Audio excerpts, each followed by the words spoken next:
shit forever. I've been in the field with whatever they throw at me. Brush it off, pick myself up, moving on to the better. Hey. Ain't no errors, baby, it's a new era. I wake up early, feeling rich like I'm Kesha. I get to the paper, boy. Extra. Fuck with me, you know that I got it. Come. Yes, sir. Yes, sir. Yes, sir. Ladies and gentlemen, thank you once again for tuning in to another episode of the GOW, the Generation Wrestling Podcast. As always, yours truly, the franchise, aka the showstopper, better known as the GOW's resident tribal chief. And with me, as always, I got my tag team partner, my brother, my family. He is the flyest in the room, Mr. 1, 2, 3. Pin that ass down, K Breezy, aka EC's resident Isaac Hayes, King Tuco. Bro, what's good? Man, you and these damn intros, boy. You and these damn intros, man. I swear, boy. Hey, boy. Woo, another one. Another one. I'm gonna start calling you DJ. I can't call you DJ Khaled, but I'm gonna start calling you.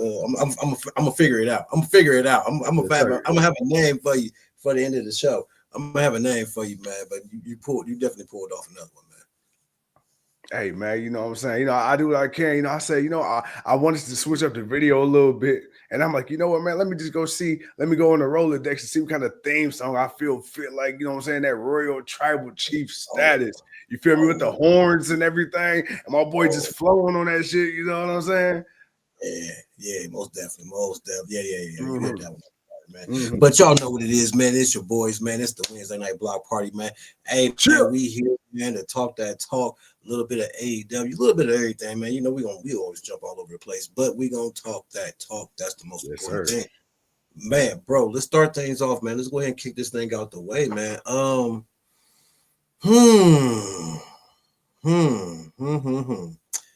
Okay.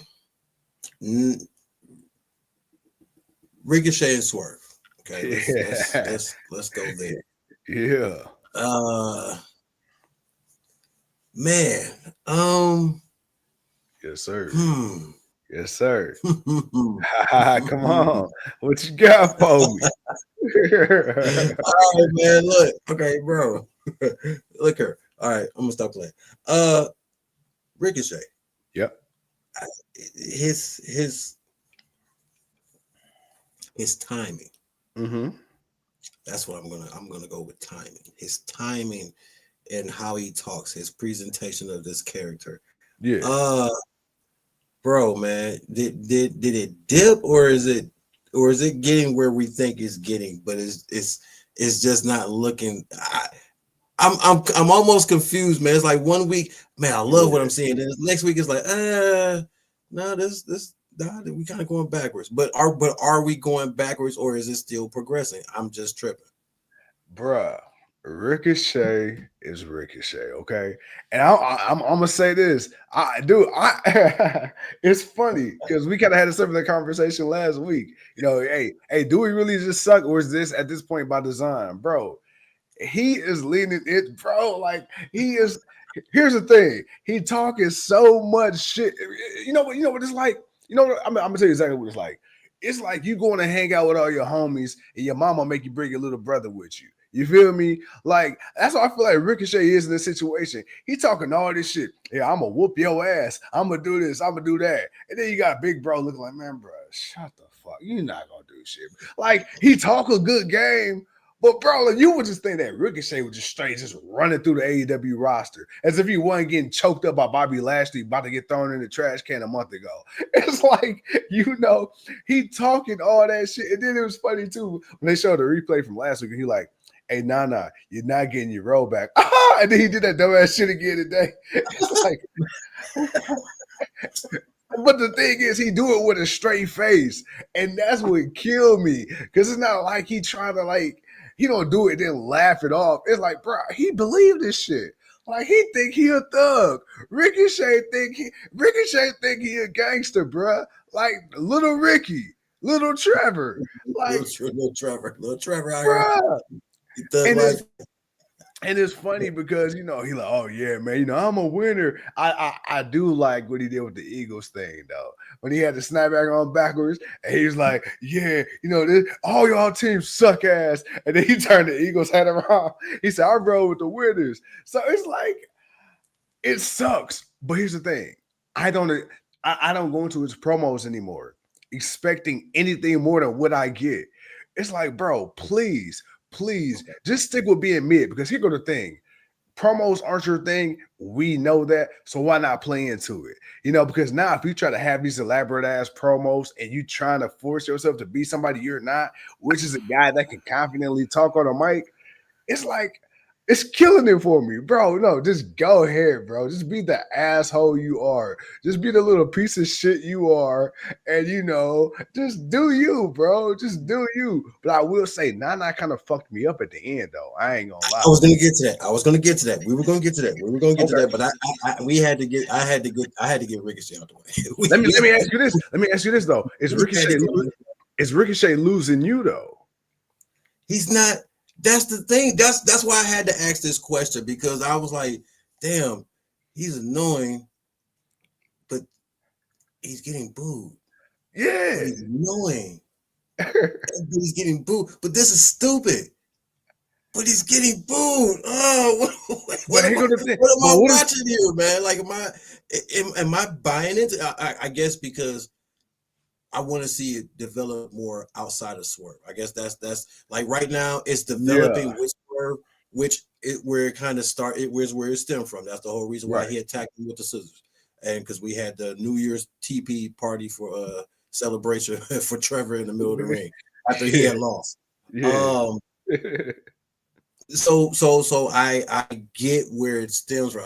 That's not the issue. None of that's the thing, but I want to see where it goes past him, where it takes him. I guess that's where it is. So it's more of a patience thing and a timing thing, and wanting to see it do something. Yeah. So it's like, damn, he can't do. He doesn't have to be the face all the time. He can actually be a bad guy. He can actually be an arrogant jerk. And we've seen many guys like that. I mean, what do you think the Miz has been?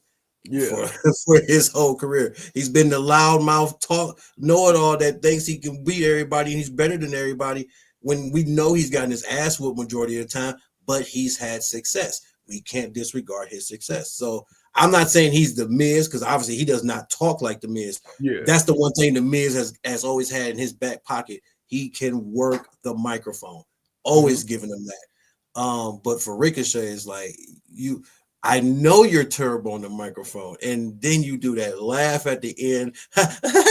Yeah, I accept. It's like, what the hell?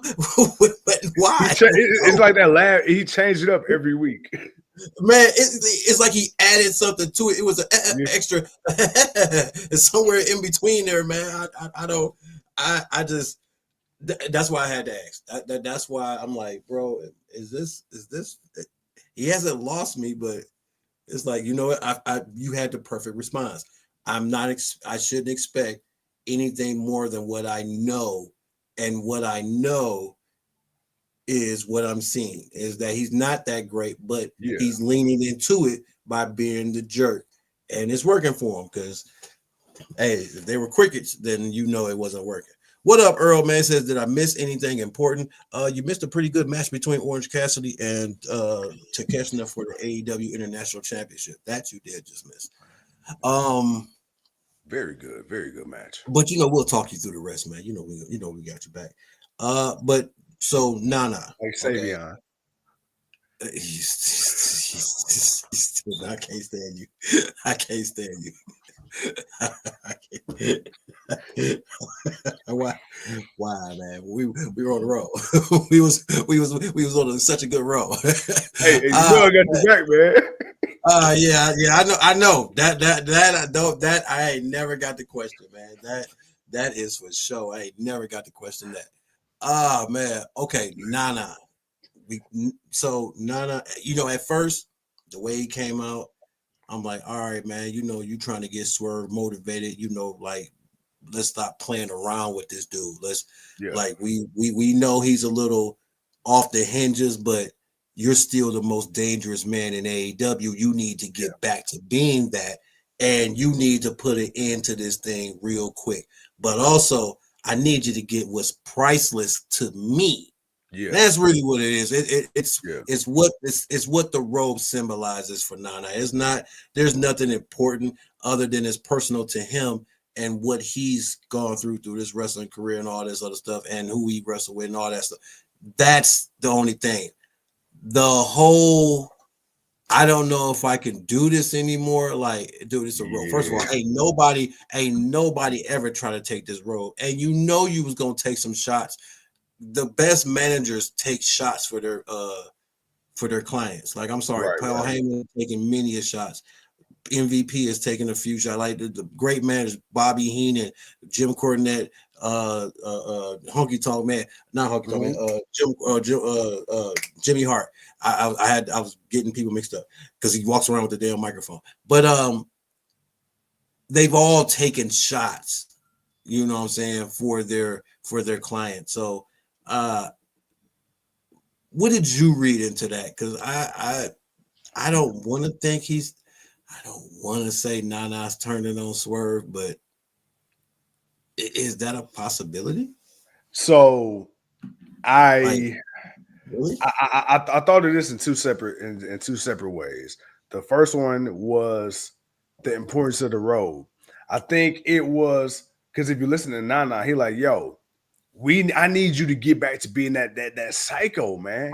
Like, and as good as Swerve is, as great as Swerve is, he really found his stride in AEW when he was just a fucking loose cannon, bro. When Swerve was out here, man, breaking the fingers of Billy Gunn, breaking into people's houses, putting his shirt on, you know, little infant babies and stuff like that, bro. You know, getting the syringe stabbed through his mouth, like going through the wars with Samoa Joe.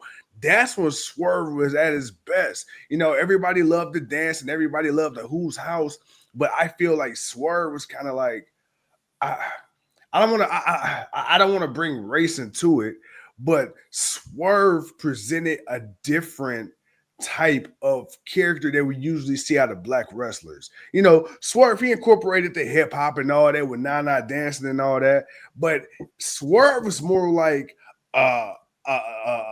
like a horror film actor, if you will. You know, Swerve like a black Freddy Krueger or black Michael Myers. You know, he came out with the dark eyeshadow and just real sadistic and methodical, just evil, you know. And he kind of got away from that. You know, I think once the fans started really taking a liking to Swerve, he kind of became more human in a way. And in becoming more human, I kind of feel like he lost that edge. And that's what Nana said, like, bro, you lost your focus. When Swerve is going after the world title and made that his singular focus, there was nothing he couldn't do. There was nothing he wouldn't do. And there was no one that wouldn't get sacrificed on that path. I feel like when he kind of veered away from the AEW world title picture, he kind of, I ain't gonna lie, he kind of got a little soft, man. He got a little soft.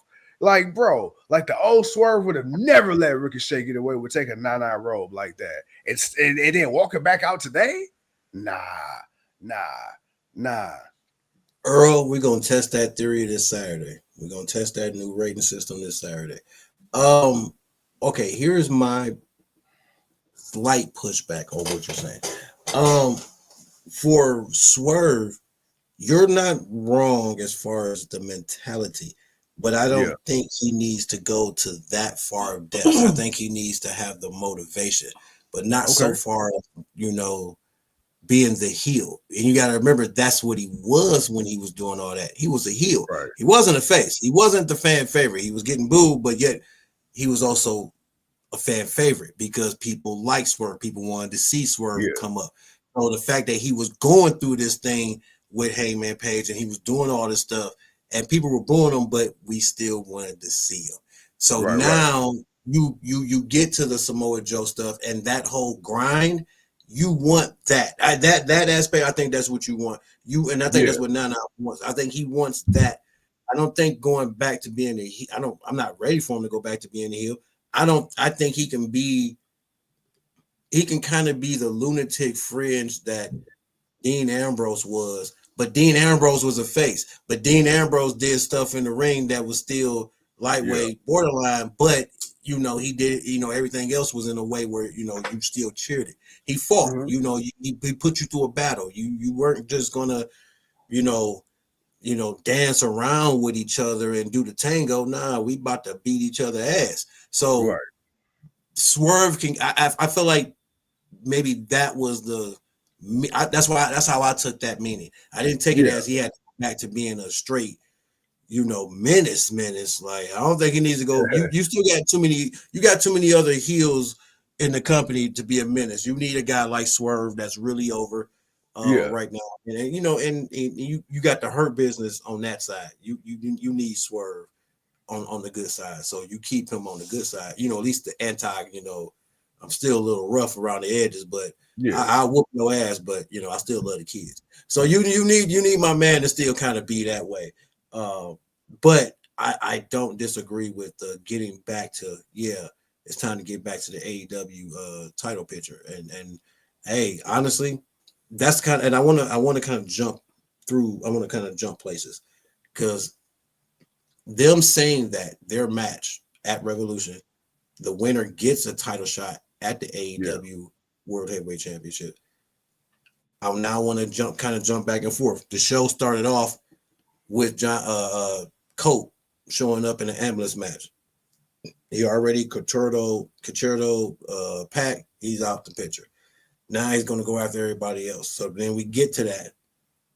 Ends up Willow comes out, does Maria Shafir. Colt does Claudio. So now they're supposedly, they're out the picture. The AEW title picture. Mm-hmm. We've been questioning it as far as this storyline with the Death Riders, and how long are you guys just going to keep whooping people's ass week after week after week after week after week after week to damn near 9 months, almost to a year. It's almost to a year. You still got a while to go, but it's been long enough. When is something going to change? This is kind of that change we've gotten, because now, this is the one time where they look vulnerable. I still don't think Copeland is going to beat Moxley. I don't even think Copeland should beat Moxley. But at the same time, the title picture as far as other people going after Moxley. We already had Jay White. We've already had Orange Cassidy. We already had Darby Allin. We already had Hangman Page. So now that we get to Swerve and a few other people, is it time to start? Because obviously MJF eventually is going to say, all right, once I get through this Hangman thing, you know what, bud? It's time for me to get back to the Triple B. We know he's trying to get back to the Triple B. Does he want to deal with the Death Riders? No, but I think he's going to end up changing his mind at one point. How are your feelings as far as the title picture and where it's looking like? Because right now we've been questioning when is something going to happen, and now it kind of looks like something different may happen. So I'm good. That was a good question, actually. Really good question. I am torn on the AEW World Title picture, and this is why I say this, because I don't understand what the fuck is the story with Mox and the Death Riders. Like, that's the thing. Like, it started off as Mox was going through all these weird cryptic promos in the very beginning. Oh, this isn't your company, Tony. Blah, blah, blah. I'm going to show you whose company this is. And then they kind of just dropped it. And if you remember, when he first became the AEW World Champion again, that was the thing, holding the title hostage, taking the company hostage. And then it went from that to, okay, now you just got the damn belt in the brief, in the suitcase, and we ain't seen it for like 3 or 4 months. But you really haven't done anything to really further the story. I mean, for the last few months, you got the Death Riders running roughshod over everybody. Finally, somebody put hands on Marina Shafir, and now that we condone intergender violence, but it's professional wrestling, so I'm gonna take a win where I can get it, kick her fucking head off. Thank you. I mean, but it is what it is. Hey, shit. Hey, you get in the middle of the fight. Hey, that's what happens. Shit. Come on. You get in the middle of the action. You bound to get hit. Hey, we seen her beat up many of motherfucking men. So Dude, for months. 4 months. So I will say, if I'm just being honest, and I ain't trying to nitpick, bro, this last run from Moxley has done absolutely nothing for me. As the AEW World Champion, this run has done absolutely nothing. And the reason I say that is because everything he's doing now, they could do the same storyline without a title. Like the title really hasn't had any relevance in this storyline at all. And then for you to go around beating everybody ass, attacking people, being this so-called badass, being a so-called locker room leader, and then today of all days, you let two of your comrades get their asses clanked over the head with a chair, and you stay there and you cower? Like, bro, really? Really? Oh, wow. Yeah, really. Let me ask you this. Did they pull the trigger on putting the championship on Moxley too soon? Should they have built this up more? Should we have gotten a few months of it and then he goes to get and takes the title? And that's like, so him having the championship is more fresh than him having it since then when, you know, it kind of just boom, kind of came out of nowhere. Like, I get you wanted to kind of be spontaneous about it, but should there have been a little bit more of a build amongst the group and then he take the title? Yeah, because even if it's not off Bryan Danielson, it could have been off somebody else that could have taken it off Bryan Danielson. I felt like Swerve should have got his rematch, and maybe Moxley and Swerve could have had something. Then you could have paid it off, you know, after they had a few months or whatever. No, I agree 100%. I think Moxley getting the title back so soon in the storyline now in hindsight, it was too soon because like right now, Moxley just feels like a placeholder. You get what I'm saying? Which he has been a couple of times, but it's worked. And that's why I say I feel like I agree with you. I feel like this has been his worst run so far. Yeah. And that's the thing, you know, like, okay, correct me if I'm wrong. Maybe I'm trying to think too quick off the top of the dome here. But in this last run, I'm not talking about the other three. But right now, in this last run, who has Mox built? Who has benefited from Mox being the champion in this whole BCC storyline? Who's benefited from this outside of Mox and them? Well, it kind of started off looked like it was gonna be Orange Cassidy and them, and like maybe like you're gonna get Orange Cassidy out of it, which you know he moved up to the World Heavyweight title. Darby Allin, obviously, because Sting's gone and he's now moving on. He's moved up.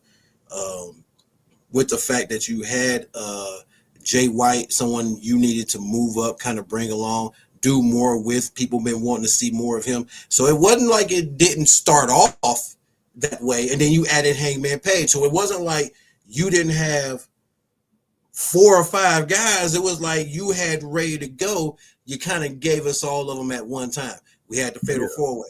Then it broke down to the 1-on-1. And then after that, then we got the triple threat match with Page and then Jay White, and then that happened. So it's like he's fought them, building them up.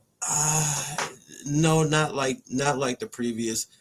I think they've been consistent. I think they've been constantly on TV. I think they've been constantly doing stuff. Has it been kind of all over the place a little bit? Yes, it has. Because, you know, with AEW, the one thing they've been doing since day one is running multiple semi-rivalries amongst the, you know, one person, you know, versus 2 different sets of people. Or, you know, interjection, you know, happening and where they get sidetracked and then, you know, then they go back to the main point, which sometimes you kind of need that time. Sometimes you kind of need to slow build some stuff. But Moxley, I really do feel like this was this could have been a better run. I don't really feel like he's built anyone lately, because right now Copeland isn't somebody you're building. He's a Hall of Famer. You're not building Copeland. If anything, it's a names match because it's Copeland and it's Moxley, and we know who they are. We know what they've done, and you're just putting, you know, that's more of what it is. That's why it's like, I'm kind of hoping to get past this, and with them announcing we're going to get a new number 1 contenders match. So now we're going to have a fresh new number 1 contender for the championship. I'm waiting to see how that may go, and then maybe see where this story with the Death Riders go moving forward. I'm about to fuck your head up. We got to get past Sunday. We got to get past Sunday first. I'm about to fuck your head up, and I hope I'm not giving away anything, but I will say I'm in the minority of wanting Cope to actually win a world title. I'm not saying I don't want him to win it. I And here's why. Where He's going to be a transitional champion. He's not going to hold that title long. And I think it'll probably make more sense or better sense if Swerve beat Coke for the title. No. You said that, and I already and you already know what you should have saw the future and what's about to happen once you said Coke. Talk to me. Christian. Yeah, there it is. I ain't even get the chance to say the name. I ain't even get a chance to say his name. I forgot he got the contract. Yeah.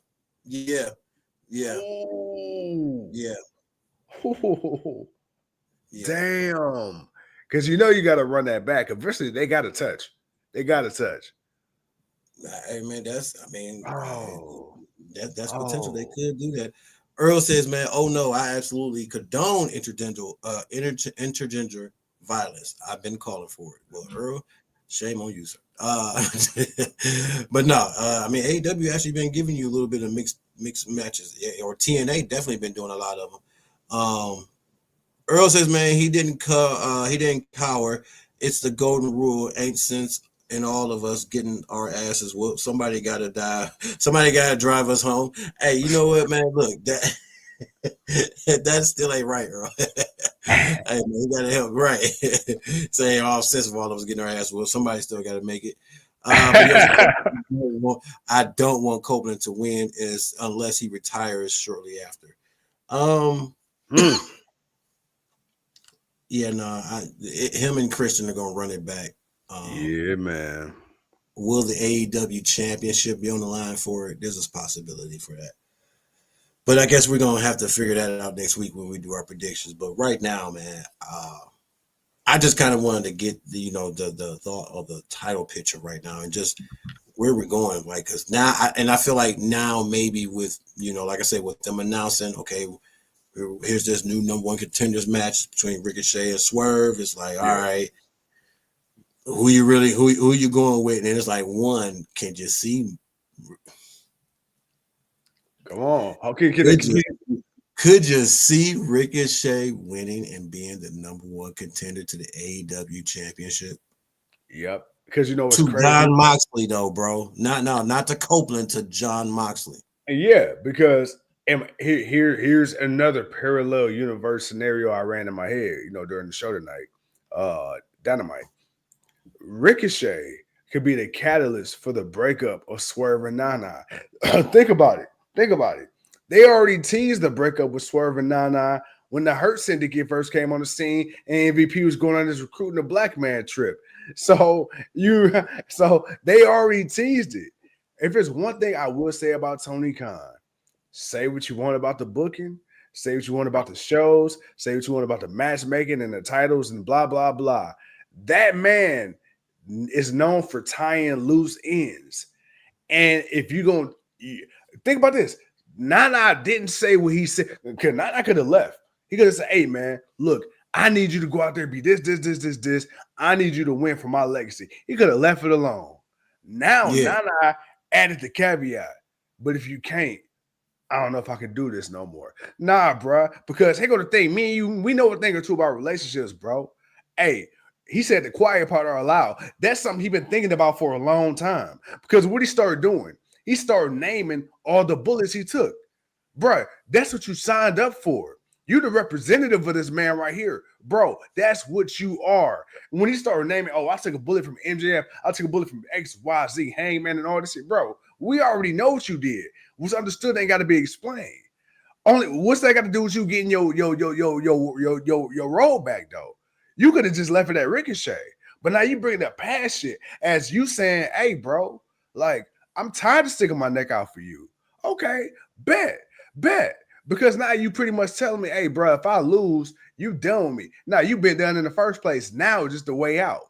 That's all it is. You've been wanting this relationship to end. You found somebody else, or maybe you just tired of me, but you ain't got the heart to tell me right now. You ain't got the heart to break over me first. So you hope that I do something or I don't do something, which gives you the reason, hey, look, I did all I could do. I'm done. So I could definitely see Ricochet winning. And the fucked up part is I can see him winning dirty, which is going to be real fucked up when Nana leave Swerve, because it's not going to be a clean victory. But how do you claim you want somebody to be something and then have that doubt in your mind? How can you want to see that man be the man that you claimed you want to see him be and still have that doubt in your mind?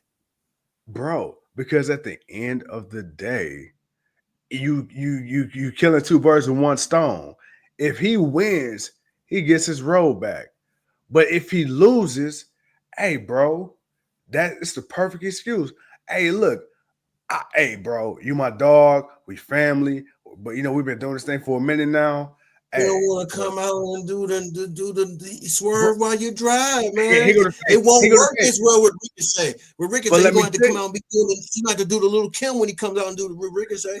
But he gonna think. I don't even think it's that. Let's be 100. Let's be 100. I hate to say this. I hate to say this because I love swerving Nana, bruh. That Yeah, swerving while we driving, it's over. It's had its moment in the sun, bro. That shit is over. I'm sorry. Much like Jay Uso and the whole Yeet thing, we in a honeymoon phase right now. But even the yes, even that shit took a backseat for a while. It's like, bro, it's only, no, it's I'm sorry, only, bro. The yes movement never took a backseat. That shit never took a backseat. He bro, stopped doing it and became a heel, but yeah. people kept doing it. People kept cheering yes, like even when they kept doing it to fuck with him. That's now the Yeet. I get you with the Yeet and the swerving while you drive. That's why, I'm agreeing with you. Him coming out and doing that every time, that is a bit much. He's been doing it for about the past year. So I agree with you on that. But the yes movement, nah, Yeah. the yes movement, nah, that it still ain't dead. It still ain't dead. That ain't gonna never die down. That one still finds its way around. Even when Daniel Bryan ain't even out there, you hear a damn yes chant from some damn people. But I agree with you on the nah though. I do think it's run its course. I ain't ready for them to break up yet, but I ain't think Ricochet would be the dude. Figure it'd be somebody a little bit more Right. believable. But as Earl just said, I just don't. No, Earl said franchise. You're gonna have to explain in detail how Ricochet can be used as the catalyst, and it's believable. Well, he did, and he's not wrong. He's not wrong. Will it make a lot of sense for it to just be Ricochet? When it's like, dude, you took a few bullets, but bro, again, you signed up for that. Like, But it's not about Ricochet. It's about the robe. Ricochet just happens to be the one with the robe. I get the road, man, but bro, don't act like my man ain't gonna fight for you though. Don't act like my man ain't gonna ride for you. It ain't like when you took those bullets, my man didn't go out there and do like he's supposed to every Yeah. time with them people. Win or lose, he went out there and let them know, man, don't put your hands on me or my peoples. So it ain't like he ain't never represented it, but it's Yeah. like, dude, it's but I get it. He wants his role back, so I got that aspect. But it's like, damn, dude. I guess that's the sentimental part. You want Yeah. us to okay, all right. I got you. But man, if it's gonna die down as far as the whole little dance gimmick, I'm fine with that, man. You ain't got to do it as much and you ain't got to go as hard every time. Yeah. But Save that shit I for don't pay think per views. You feel me? right. I don't think they need to break up just yet, though. I ain't ready. I ain't ready for the breakup yet. Or maybe we just get, or maybe we don't break up. And not only do we get a more serious swerve, but maybe we get a more serious and business savvy Nana. Maybe Well, Nana he's calms always down on savvy. that too. Yeah, he always savvy. Like I said, Yeah. I think he'll just do less because I feel like I don't even feel like he was talking in his accent. I feel like he was talking in his real voice when he was on the Hey, microphone. you too. You too. I don't even think like my boy just Kofi Kingston out this bitch. Well, hold up, wait a minute. Where that boy accent go? All right, okay, I hear you now, man. Yeah. My man want his role back. He's so serious. My man dropped the whole gimmick just that fast. My man went from Nana to Rashad. Man, real fast, man. Yeah. Mike and some shit. But yeah, okay. Yes, All sir. right, we'll see. We'll see where that goes. I don't want it to end just yet. I feel like he'll get his role back, Yeah. but it could be he changed side or Swerve gets it. We'll find out. Moving on.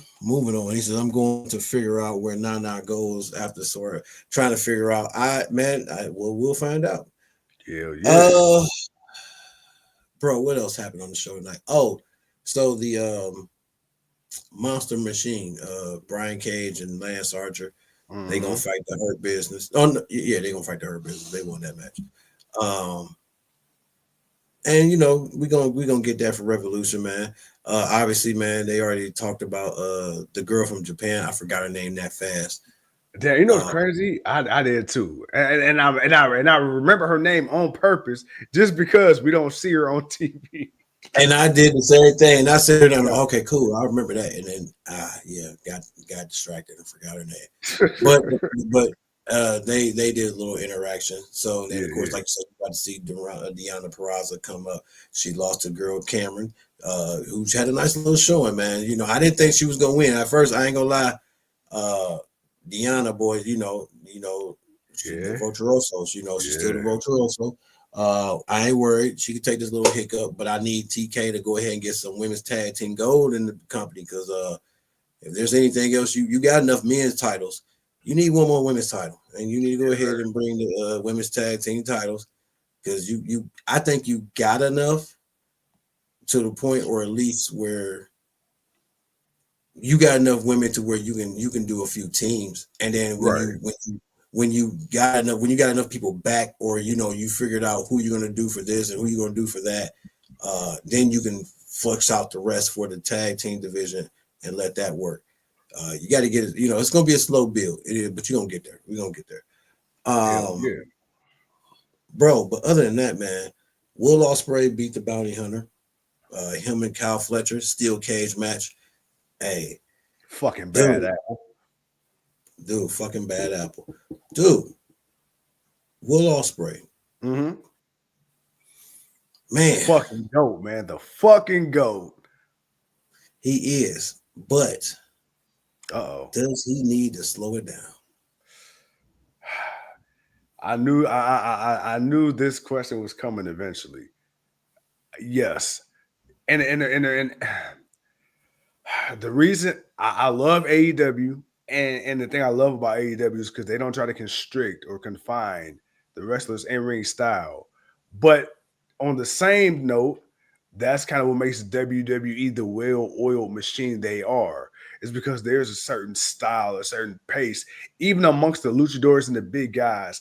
WWE has a specific system of wrestling and storytelling and match formula. I love Ospreay to death, but I do feel like you don't have to go 100 miles an hour on a weekly TV show every week.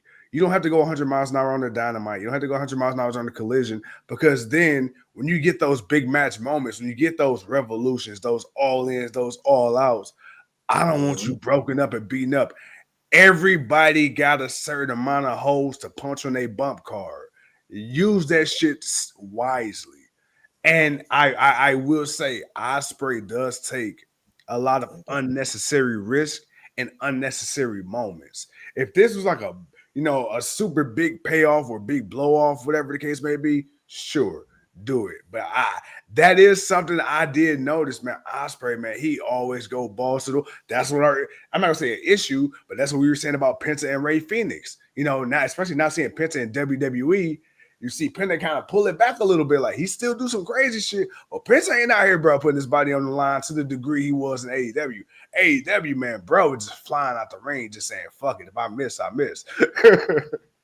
But it wasn't being forced either. Like that's another thing. It definitely wasn't being forced, and it was what you were doing. You were allowed to do it, but I'm sure it's like make sure you're safe about it, because I mean, Rey Fenix walking the tightrope 1,001 times when we've seen him do it enough to where it's like, man, he can do that shit blindfolded. and that's the one thing we were waiting for. We were waiting for him to do it blindfolded. It's like, and then to get a freak, then to jump off and get a freak accident when he's probably done that move 1,001 times. And like you say, it's just that one time you go to do it, and then it's like, bam, you landed wrong on this one moment. I will say though that I know you've seen that move. I forget. Who?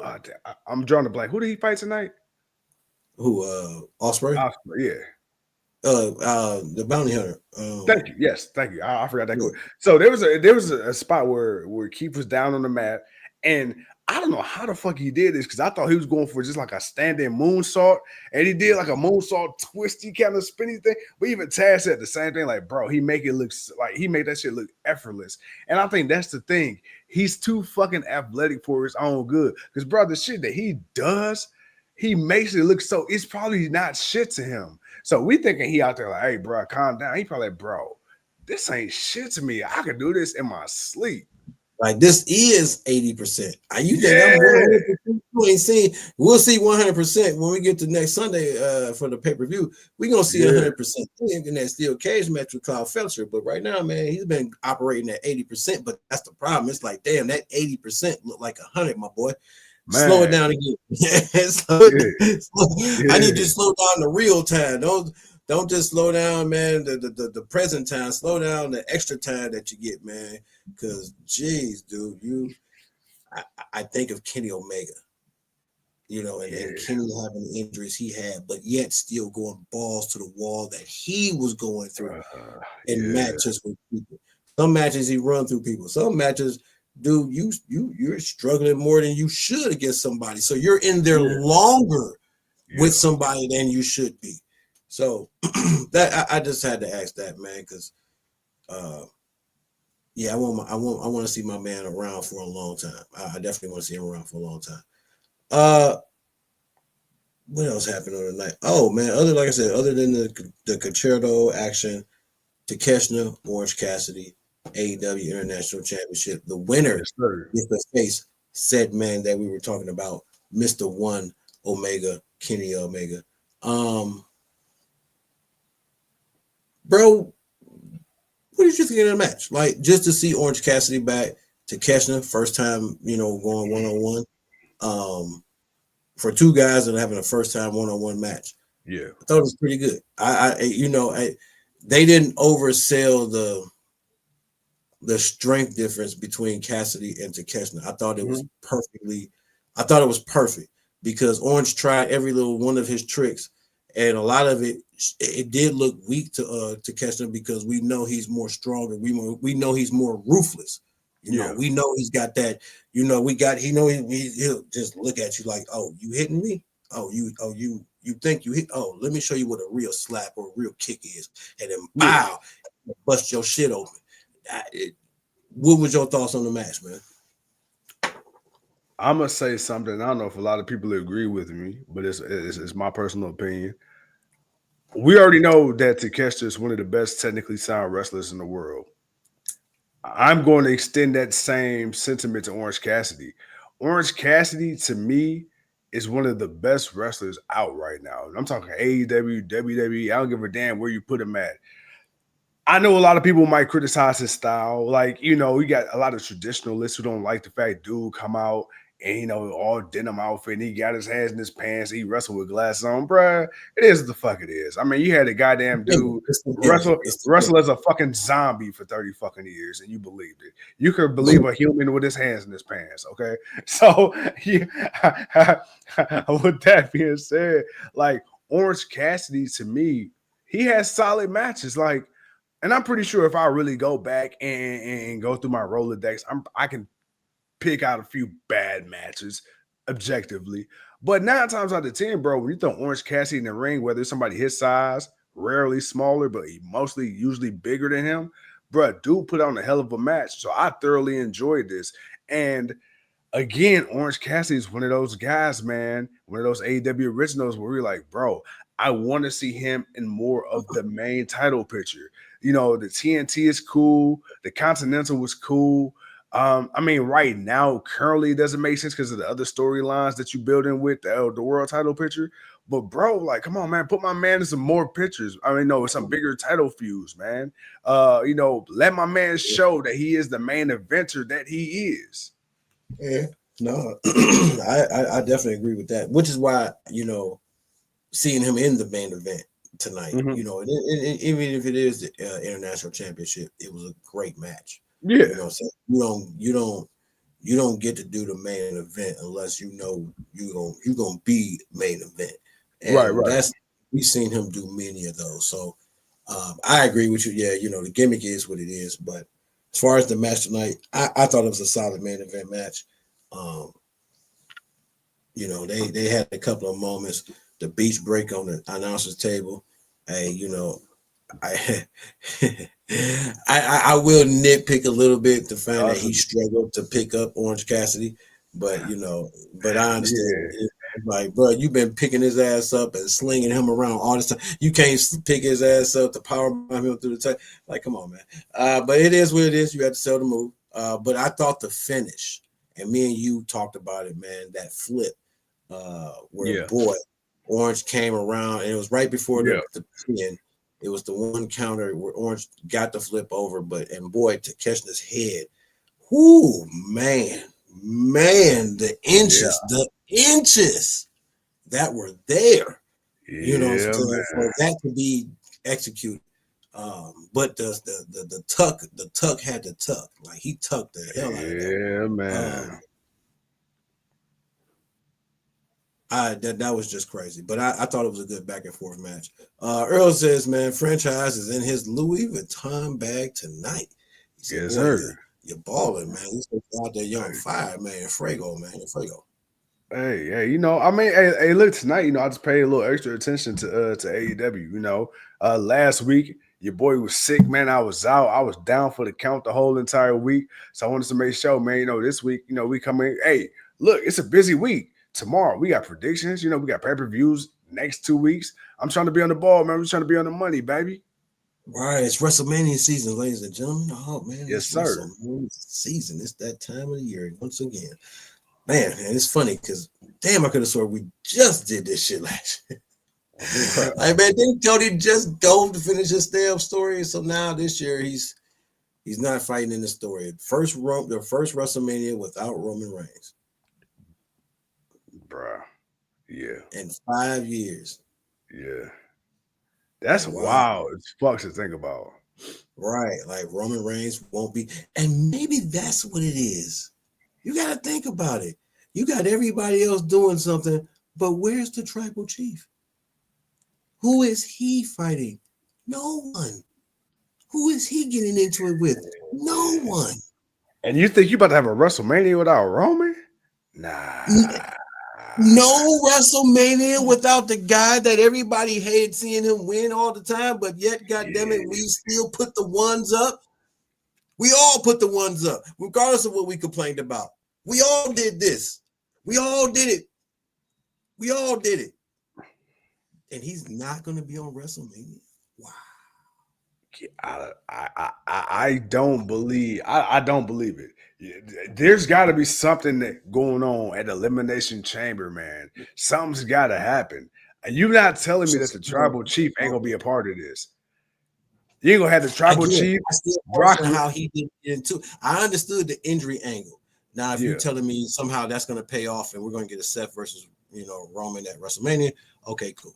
So I get the whole injury angle, but it's like, dude, that's enough time to get ready for the Elimination Chamber. That was a whole month. Literally a whole month, my boy. Literally a whole month. You got enough time to come back. You don't even need story. There's so much story between you two. Yeah. You didn't even need to really come out and say anything. You could have just showed up. But I don't know. I'm just putting it out there. I got the fucking story. No, I got the fucking story. The story's there. Look, no, but I got you though to make it make sense. Seth Rollins about to curb stomp Cody Rhodes. Wait, no, Cody ain't gonna be in the chamber. No, Cody ain't gonna be in the chamber. Okay, there we go. Cody, Seth about to curb stomp CM Punk. They gonna be the final two, and next thing all you go hear is dun dun dun dun dun dun dun dun dun dun dun, and Roman Reigns gonna come out. And they gonna both be looking at the stage, bro. CM Punk gonna probably hit his ass with a go to sleep. Bam, there you go. Now you sell that shit. Seth Rollins versus Roman Reigns. Because bitch, I ain't forgot you cost me at WrestleMania. I mean, you cost me at the Royal Rumble. Yeah, I'm on your ass. Well, he ain't cost him. He got stumped on because he didn't throw out Roman Reigns. That's true. But, Okay, well, even better, bitch. I was outside. Me and you was both outside the fight. What the fuck you do that for? Oh, now right. you just and then how hard you did it. You didn't just do one foot, man. You Super Saiyan drop kicked on my head, bro. Like you came down from the heavens like Superman and just stumped on my head, bro. Like you was straight, my guy. You was an exclamation point. Hey, my boy, you put too much force on that, bro. Even Paul Heyman was looking like, ooh, damn, dude. We were all like, damn, bro. Like we know you hate the dude, but shit, So man, all right, okay. We mad disrespectful. We gonna talk more about that tomorrow, man, for the predictions, man. But other than that, ladies and gentlemen, that is your AEW Block Party review show. Man, like I said, man, we got the prediction show tomorrow. Of course, man, Friday night's the go home show. Then of course Saturday, Elimination Chamber live from Toronto. Yeah. So we gonna do our 1-2 with that. Other than that. Then we're gonna get ready for Revolution next week. So yeah, we got a busy 2 weeks. It's the road to WrestleMania and Double or Nothing. So hey, it's big. It's all on the line. Everything's all on the line. Yes, sir, bro. As always, man. Couldn't have did it without you. Can't believe we got 51 minutes in, man. Hey man, we got in and got out, man. Got in like swimwear. You know how they do. What is that? Referee? Which was a referee whistle? Shit. Come on, you already know what it is. Yes, sir. And as always, it sounds like a pot of naggy bomb. But with that being said, like you say, man, tomorrow, ladies and gentlemen and aliens, be sure to join us tomorrow for a Thursday night block party, man. We're coming to you live, man, with those Elimination Chamber predictions. So please, man, Facebook, Twitch, Twitter, Instagram, YouTube, Spotify, Apple Podcasts, all that. Make sure to tune in. Well, as always, I'm the franchise. And for the old people, Facebook. Oh, and Facebook, man. Let me tell you, MySpace was on right now. Boy, you would be in my top 10. Boy, you and Tom, man. Tom would be our top guy.